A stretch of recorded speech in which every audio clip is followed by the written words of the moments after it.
1993, and let me say this straight. You had a choice. Either we're gonna kill in machete or we're gonna die in fire. That's when I heard a voice, and the voice was telling me that I'd be strong. And that's why I jumped. The rope came loose and I jumped because I didn't want to get cut into pieces. I jumped and get up in the building, and the building explode.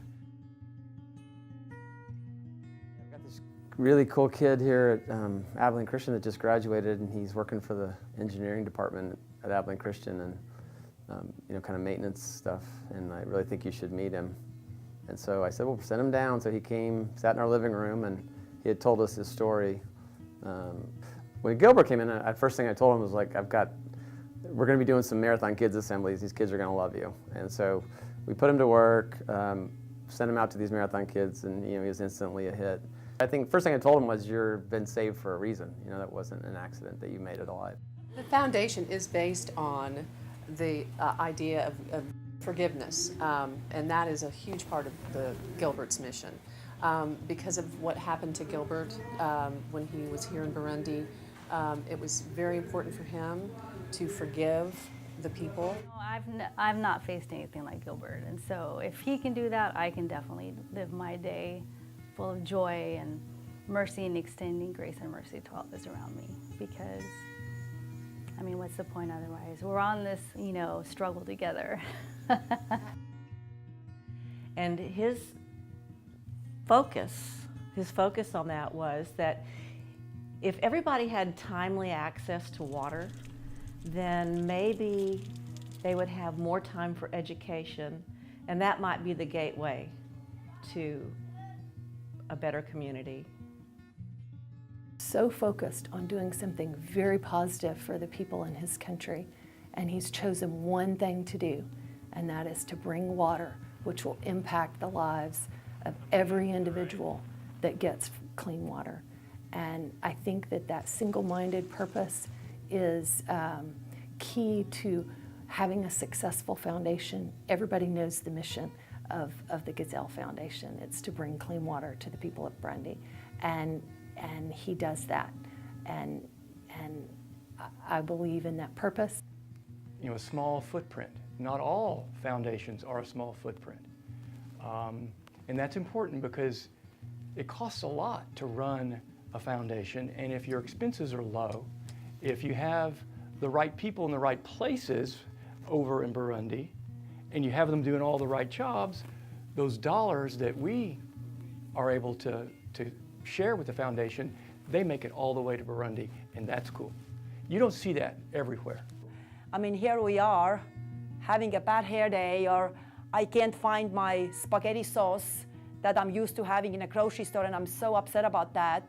Instead of thinking, I mean, what do people need? I mean, you need air and you need water. I mean, those two basic things. I mean, you can't help with the air, but water, I mean, how important is that? And couldn't be a better mission that he picked. The mission of the foundation to provide clean water is so important, and definitely as a parent and as a pediatrician, I see that value.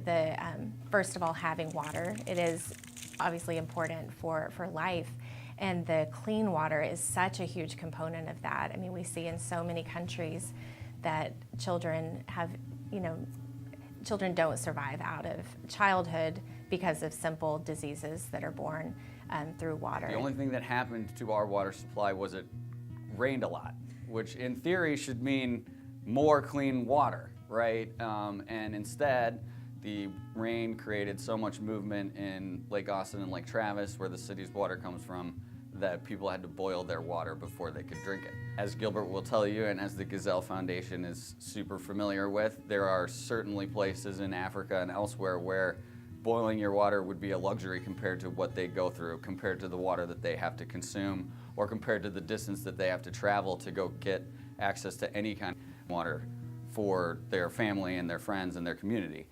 Every time we get a note back from John Bosco, who is I got goosebumps going right now.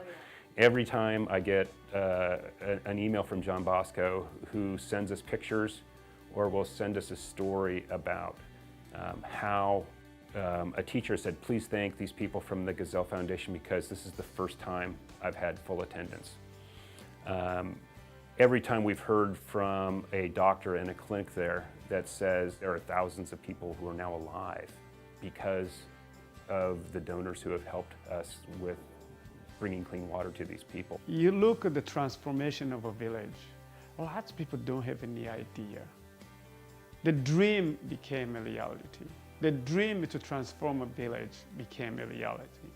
If you will go to the county, the commune of Songa, you will see, you will notice the transformation. The people are happy, they're hydrated, kids are happy, nobody's touching one another, they love one another, they share water because the common resources brought up by the Gazelle Foundation has transformed whole villages. We wouldn't be here without the Reynolds as we are now.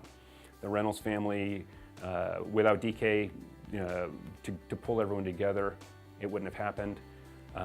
Without their regular giving, we couldn't be what we are, we couldn't do what we do. And they, among anyone else, are the most deserving of attention and recognition for helping the Gazelle Foundation get to helping nearly 100,000 people. And here DK, who was the key, what I called, when I remember those moments, DK would show up in the meeting with a binder with everything that what we talked about, when the meeting was held, what's, it started 13 years ago. Now we can celebrate 100,000 getting clean water. It's huge, it's very huge, it's huge.